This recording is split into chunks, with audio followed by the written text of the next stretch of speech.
Today, a car crash on campus, a UNF alum on a reality show, and 3 cases of unwanted sexual advances involving 1 student. That's all coming up right here on Spinnaker News.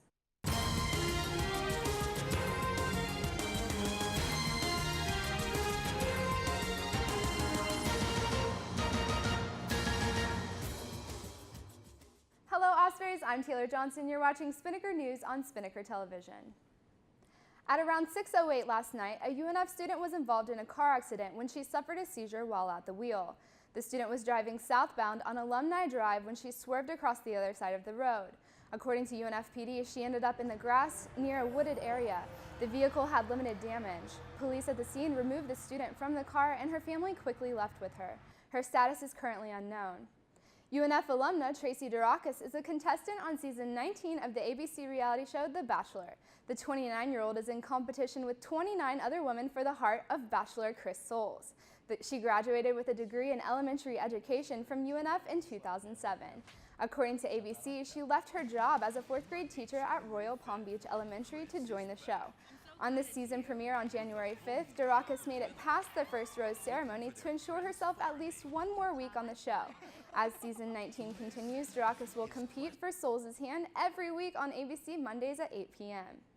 On December 8th at around 6:25 p.m., an officer responded to a call regarding complaints from 3 students about another student.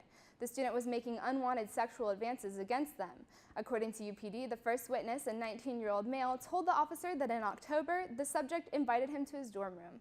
He went and the subject began touching his own genitals, leading to ejaculation. The witness said he was uncomfortable and left. The second witness, a 19-year-old female, reported that the subject invited her to his dorm room in October as well.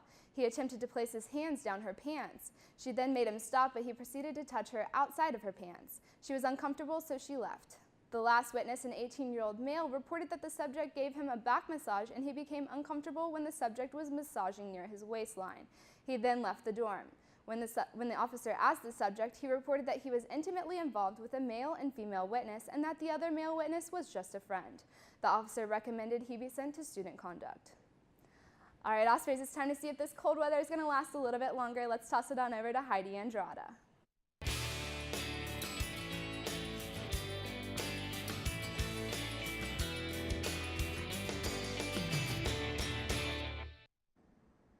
Welcome back, Ospreys. I'm Heidi Andrada here with your Spinnaker weather update.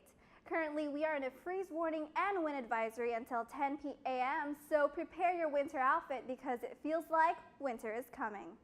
As you can see, it's partly cloudy right now. Our current temperature is 34 degrees. However, with gusts at 28 miles per hour, it feels like it's 23 degrees, freezing. The high today is 44 and the low is 27. Now let's check out the waves. Surfline.com says we have swells at 4 to 5 feet, which is waist to shoulder high, and there's also a moderate risk of rip currents. All right, that's it for your Spinnaker weather update. Let's try to stay warm today because the cold never bothered us anyway. Now here's your 3-day forecast.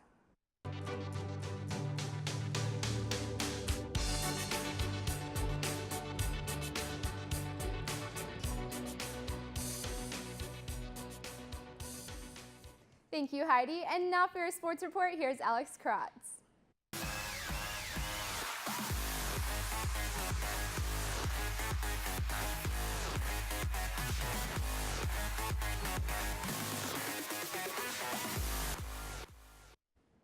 Good morning, Ospreys. I hope it was a little easier waking up for classes this morning.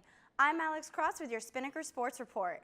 Tuesday night, the men's basketball team had its first win of the year by nearly doubling their score against the Trinity Baptist Eagles, 106-60. This ends their 4-game losing streak that started with Iowa over winter break.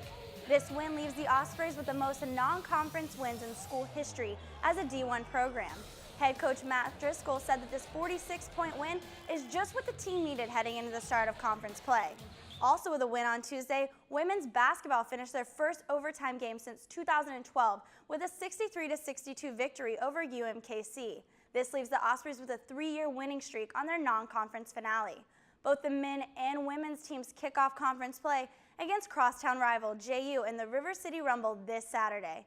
Women's tip-off is set for 1 p.m. with the men following at 3 downtown at the Veterans Memorial Arena. Well, that's it for sports today. Taylor, back to you. Thanks, Alex. Well, that's all the time we have for you today on Spinnaker News, but for more on the stories reported today and other stories, you can check out unfspinnaker.com. You can also like the Spinnaker on Facebook at facebook.com/UNFSpinnaker, and you can follow us on Twitter and Instagram at UNFSpinnaker. For Heidi Andrada and Alex Kratz, I'm Taylor Johnson. Have a great day, UNF.